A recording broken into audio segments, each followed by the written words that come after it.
Olá, eu sou o professor Alzir Azevedo Batista, da Universidade Federal de São Carlos, e hoje nós vamos iniciar a nossa disciplina Química Inorgânica com a primeira aula versando sobre classificação dos elementos químicos na tabela periódica. Os objetivos da nossa disciplina é apresentar as propriedades químicas, métodos de obtenção e aplicação dos principais elementos representativos e metais de transição da tabela periódica. Com isso, nós pretendemos proporcionar conhecimento sobre a estrutura e propriedades dos compostos de coordenação e organometálicos. Isso está dentro do tema 1 da nossa disciplina, que é a Introdução à Química Inorgânica, Fundamentos e Fronteiras. Então, esta primeira aula vai ser sobre classificação dos elementos químicos na tabela periódica. Hidrogênio vai ser a segunda aula. Terceira aula, compostos de hidrogênio e suas aplicações. E, na quarta aula, nós vamos tratar das fronteiras da química inorgânica. Então, a tabela periódica que nós já temos aqui, ela foi inicialmente elaborada pelo grande químico russo Vladimir Ivanovich Mendeleev. Ela foi listada, os elementos foram listados em ordem dos seus números atômicos. Então, a gente vê aqui que a tabela periódica ela é composta por colunas de 1 a 18 e por linhas de 1 a 7. Essas linhas que nós vemos aqui, em verdade, elas deviam estar inseridas aqui, que são os lantanídeos e os actinídeos. Então, o que pensou Mendeleev, quando começou a elaborar a sua tabela periódica, foi justamente colocar os elementos de acordo com as suas propriedades químicas conhecidas naquela época, em 1872. E a gente pode ver que nessas colunas aqui, nós temos os elementos metálicos, que são do chamado grupo dos metais alcalinos. Aqui são os metais alcalinos terrosos e aqui são os metais de transição. E ali nós temos elementos que são metálicos, que são esses também em cor vermelha, como nós temos aqui. E temos também os não metais, que são esses em cor alaranjada. E os semimetais estão aqui listados em azul. Então, nestas colunas, os elementos foram alocados aqui de acordo com suas propriedades químicas. Desta maneira, os metais, por exemplo, os alcalinos, eles podem doar apenas um elétron, formando cargas positivas. E os metais alcalinos terrosos, eles podem já doar 2 elétrons, ficando com a carga 2+. Nesse caso aqui, os elementos mais à direita, eles têm mais tendências, principalmente os mais à direita, como os halogênios listados nessa coluna, eles podem receber elétrons com mais facilidade do que quaisquer outros. E esses elementos, listados aqui, os semimetais, eles têm propriedades variadas. Então, o número de oxidação deles também pode ser variado. Pois bem, dentro dos metais alcalinos, nós vemos que nós começamos do lítio ao césio, mas todos eles têm tendência a perder apenas um elétron. E, logicamente, para a gente saber o que é metal e o que é não metal, nós vamos poder listar aqui as suas propriedades. Por exemplo, os metais são sólidos, exceto o mercúrio, que é líquido, e são tipicamente lustrosos, ou seja, eles têm brilho, eles são maleáveis, ou seja, as propriedades significa que eles podem ser transformados em folhas, até folhas muito finas. São dúcteis, significa o quê? Que eles podem ser dobrados e pode também formar filamentos. São condutores elétricos à temperatura ambiente e podem formar ligas quando misturado com outros metais. Os elementos não metálicos, eles são frequentemente gases ou líquidos, no caso do iodo, por exemplo, ou são sólidos que não conduzem eletricidade apreciavelmente. Já os semimetais, eles têm propriedades que tornam difícil classificá-los tanto como metais quanto como não metais. E eles formam uma linha em diagonal, que nós vimos na tabela, que é aquela linha azul, e que vai do boro ao polônio. Bem, na tabela periódica, que para nós é um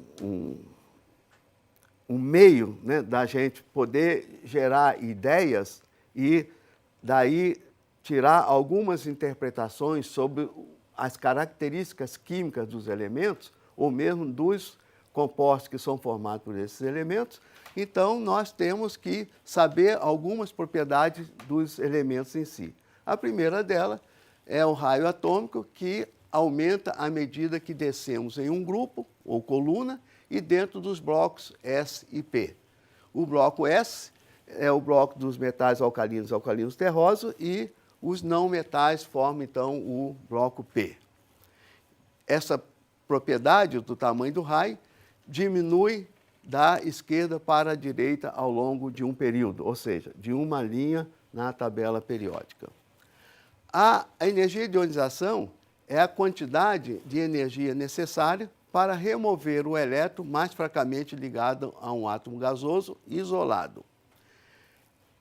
A energia de ionização, então, diminui à medida em que descemos um grupo e aumenta da esquerda para a direita ao longo de um período. Uma outra propriedade dos átomos é a afinidade eletrônica, que é a energia liberada quando um elétron é adicionado a um átomo gasoso neutro. A magnitude da afinidade eletrônica depende do tamanho do átomo e da carga nuclear efetiva desse átomo. Ou seja, essa carga nuclear efetiva depende do tamanho do átomo. Por exemplo, o lítio tem uma carga nuclear efetiva maior do que a do sódio, que tem mais elétrons. Eletronegatividade é a capacidade que um átomo de um elemento tem de atrair elétrons quando é parte de um composto. Ou seja, aqui nós já estamos vendo que a eletronegatividade se refere ao átomo quando ele está ligado a um outro, formando um composto. E há uma tendência geral do aumento da eletronegatividade ao longo de um período e uma tendência geral da diminuição ao descermos um grupo. Se nós voltarmos a ver a tabela periódica, a gente vê o quê? Né? Que a eletronegatividade maior é dos elementos mais ao lado direito da tabela periódica. Por exemplo, o flúor é o elemento mais eletronegativo da tabela periódica. Significa que ele tem maior tendência que os demais de receber elétrons. E essa eletronegatividade, como nós falamos, ela decresce ao longo do grupo. Né? Diminui, então, a eletronegatividade do flúor até o iodo. E, por isso, é que esses elementos aqui, eles estão sempre nos seus compostos com carga negativa. Por exemplo, se a gente observar a molécula de água, o hidrogênio vai ficar com a carga positiva e o oxigênio com uma carga negativa, uma vez que o oxigênio é mais eletronegativo, tem mais tendência de atrair elétrons para ele do que o hidrogênio.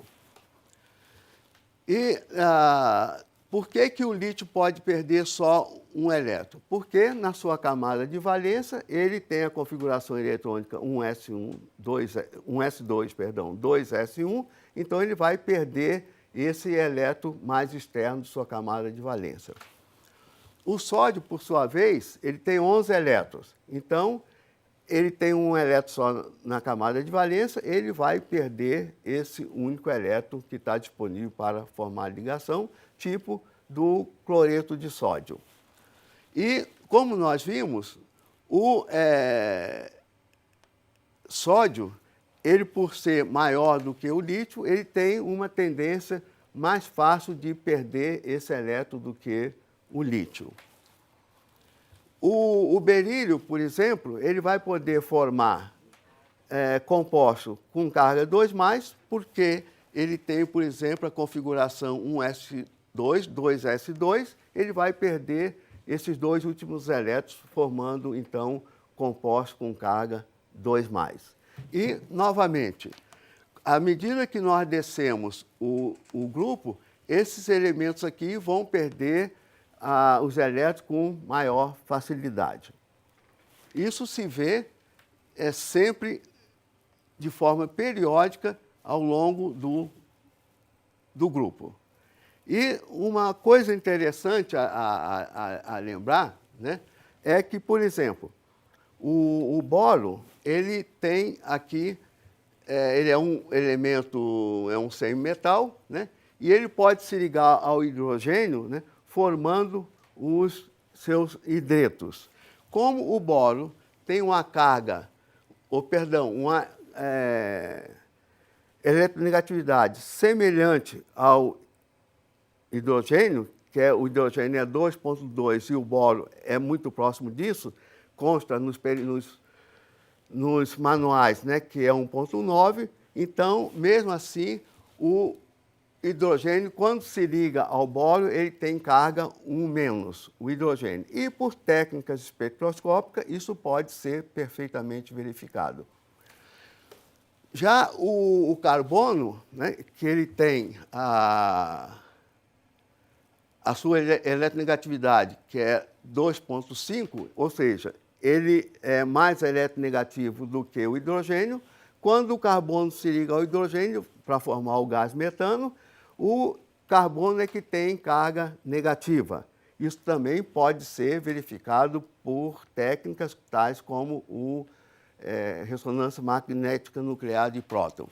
Da mesma maneira que o amônia, como o nitrogênio tem a sua eletronegatividade igual a 3, ele é mais eletronegativo, portanto, do que o hidrogênio, ele vai ficar com carga negativa quando se liga ao hidrogênio, que vai ficar com carga positiva nesse caso. E a água, né, mais especificamente que nós conhecemos do nosso dia a dia, o oxigênio também é mais eletronegativo do que o hidrogênio, é 3,5 a eletronegatividade do oxigênio, então o hidrogênio vai ficar também com carga positiva. E é interessante a gente mencionar, né, que quando o flúor se liga ao hidrogênio para formar o ácido fluorídrico, o flúor vai ficar com carga negativa e o hidrogênio com carga positiva. Bem, já quando nós passamos, né, do boro, que nós falamos que o boro vai ter carga positiva, e com mais propriedade o alumínio, que é metal, quando se liga ao hidrogênio, o hidrogênio vai ficar com carga negativa e o alumínio, obviamente, com carga positiva. Então, essas são leituras que nós podemos fazer facilmente quando nós olhamos para a tabela periódica, que funciona como o nosso GPS da química. É justamente uma ferramenta muito importante para nós podermos interpretar, né, ligações químicas, propriedades de compostos. E uma coisa que nós falamos, o fato disso aqui ser metal significa o quê? Que eles são bons condutores de eletricidade, né? Então, essa é uma característica dos metais. Já os não metais, eles não conduzem eletricidade. Também é uma característica desses elementos. Nós poderíamos ainda acrescentar que, em se conhecendo, né, as propriedades desses elementos, sabendo que aqui são também metais, a gente sabe que esses elementos têm características semelhantes, tanto física quanto química, com os metais alcalinos e alcalinos terrosos. Os metais de transição, né, como o próprio nome está dizendo, eles são intermediários em termos de propriedades entre os metais típicos, metais chamados do bloco S, e os não metais do bloco P. Todos esses elementos aqui fazem parte do que nós chamamos bloco P. Aqui nós temos os elementos do bloco D, que são elementos de metais de transição, que têm elétrons na camada D. Aqui, por outro lado, já são também metais de transição, mas chamados do bloco F. Por quê? Porque a camada mais externa desses elementos, a camada de valência, tem elétrons no orbital F. Então, de uma forma geral, a gente está vendo, né, que nós podemos ler a tabela periódica sabendo as propriedades de cada um desses elementos.